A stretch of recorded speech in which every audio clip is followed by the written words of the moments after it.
ვინც რუსთაველზე ერთხელ მაინც არ დააყობს 1 საათს მაინც ძალიან ბევრს კარგავს. რუსთაველის ღერძულა ხაზზე გადის დღეს საქართველოს ბრძოლის მთავარი ეპიცენტრი. ილია რომ მოკლეს ერთ მეორე ხარისხოვან გაზეთში რამდენიმე აბზაცით დაიწერა. უმრავლესობა არ ცვლის ისტორიის მსვლელობის ჩარგს. მაგრამ მერე უმრავლესობას მოსწონს ხოლმე ეს ცვლილებები.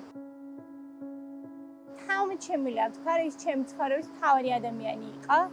სერგო ზაქარიაძე, საინტერესო სახელით და გვარით. პანდემიის დროს, როდესაც ამ ხელისუფლების ჩამონგრეულმა ჯანდაცვის სისტემა ესე ერთი შაბლონი ჰქონდათ, იმის იქით ვერ იხედებოდნენ, ეს ნაკლები კვალიფიკაციის ბრალია. სრულიად ჯანსაღი, სახსალამათი ადამიანი ბაცილას ანდეს და 4 დღეში გაჩერდა მისი გული. ჩვენ ზღაპრებს რომ ვკითხულობდით, წიქარას დედა არ კვდებოდა. წიქარას დედა მიდიოდა სამუშაოდ უცხოეთში. ხშირად ლაპარაკობთ მამაზე, მე არ მინდა რომ მათ დავიწყო და არც მათ თვითონ ყვებიან ყველა დეტალი ახსოვთ. მამიკო მათთვის ძალიან ახლო მეგობარი იყო.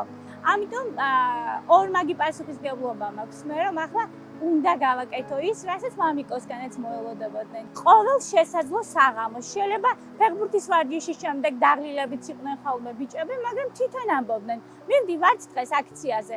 ჩვენ გვაქვს აქ პროტესტის დროშა, გვაქვს პროტესტის ბურთი.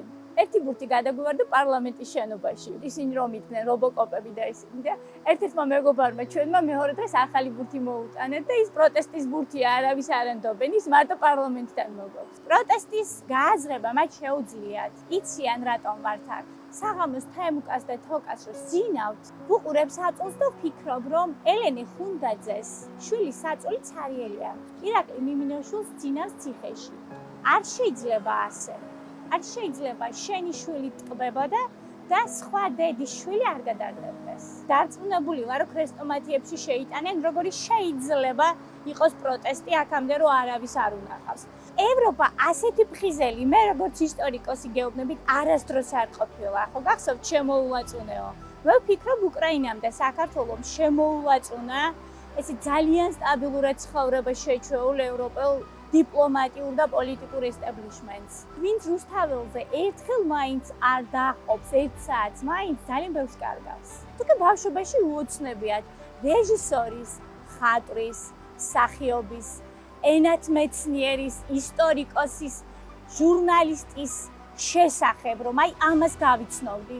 მოდით რუსთაველზე და გაიცნობთ ადამიანებს, ვინც თავის სფეროში არიან ან საუკეთესო, ან ერთ-ერთი საუკეთესო. ჩვენ კი არ უნდა დავბრუნდეთ ევროპაში, ჩვენ ვართ ევროპა.